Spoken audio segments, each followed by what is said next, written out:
Avez-vous déjà entendu parler ou vécu une expérience similaire, un rejet de candidature pour devenir médecin, car votre formation n'était pas assez similaire à celle requise pour avoir le poste? Non. Probablement pas. Pourtant, c'est le cas de plusieurs médecins autour du monde, même ici au Québec, où certains médecins se font rejeter simplement car leur formation n'est pas équivalente à celle du pays où ils appliquent pour être embauchés. Mais alors, que proposez-vous? Bonne question. Dans le fond, nous proposons de créer un programme qui rendrait les études supérieures en médecine identiques ou presque partout au monde pour promouvoir la santé, l'équité et le développement des soins de santé dans tous les pays moins avancés dans ce domaine. Mais aussi dans les pays comme le Canada.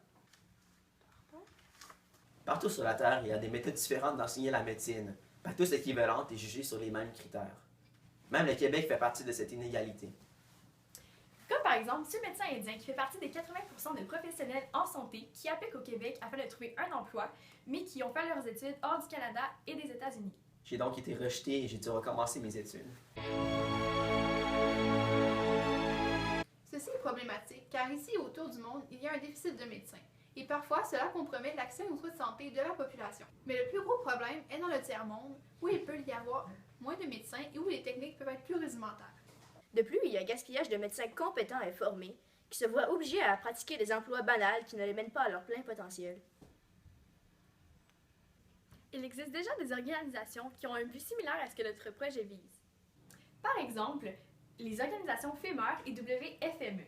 La première vise à trouver des possibilités de recherche dans les pays du tiers-monde. Elle a très peu réussi sur le terrain, mais elle a créé 2 bases de données très importantes, dont le DORA et le WDMS, sur des recherches antérieures en médecine. Il y a aussi la WHO, la World Health Organization, qui crée des bureaux de travail tout autour du monde afin de promouvoir la santé internationale. La AMM, elle aussi, essaie de rendre les soins de santé meilleurs dans le monde en regroupant les professionnels du monde entier. Ceci ressemble un peu à ce qu'on veut faire. Même avec ces associations, les médecins venant de l'étranger, comme moi, ne peuvent pas pratiquer ailleurs. C'est là que DHCE rentre en jeu. Ce programme permet aux diplômés hors du Canada et des États-Unis de reprendre leur étude à un niveau plus élevé au lieu de les recommencer au début, et ce, dans la majorité des universités canadiennes et américaines. Notre plan a une très grande envergure. Il coûterait cher et nécessiterait beaucoup d'efforts pour tous les pays participants, mais les bénéfices compenseraient pour tous les coûts. Au début, il faudrait organiser une rencontre avec l'ONU, l'Organisation des Nations Unies, en présentant l'idée pour savoir quel pays participerait. Ensuite, nous mettrons en commun toutes les connaissances médicales de ces pays et nous créerons le programme avec celles-ci. Par contre, c'est plus facile à dire qu'à faire. Certains pays ne voudront peut-être pas partager leurs connaissances médicales avec nous et d'autres vont peut-être quitter le programme. Aussi, il y aura certainement des débats à faire sur les pratiques à valoriser. Si tout fonctionne comme prévu, le programme serait prêt en 2 ans. Ainsi, on pourrait débuter de former des professionnels pour qu'ils puissent ensuite l'enseigner à des élèves.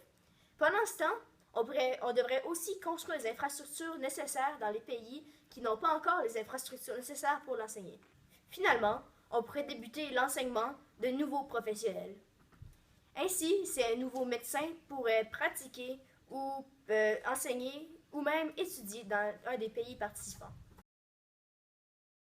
Pour conclure, rendre les études en médecine universelle améliorerait grandement notre monde malgré les coûts. Ceci aiderait à développer la disponibilité des soins médicaux partout au monde, ce qui mènerait à la croissance économique et bien sûr tout en respectant notre contexte, l'équité et le développement. Évidemment, le plus grand bénéfice de notre projet sera l'amélioration de la santé partout autour du monde. On pourra ainsi transférer des médecins du tiers-monde jusqu'au monde industrialisé ou vice-versa. La médecine se dispersera plus facilement autour du globe. Il y aura aussi un avancement économique car les élèves n'auront pas besoin de payer leur commencement de leurs études lorsqu'ils changent de pays. Aussi, le gouvernement en profitera car ils n'auront pas besoin de financer ces études.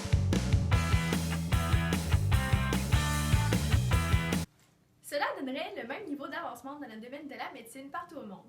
Et il n'y aura aucun programme d'études plus faible dans un pays comparé aux autres.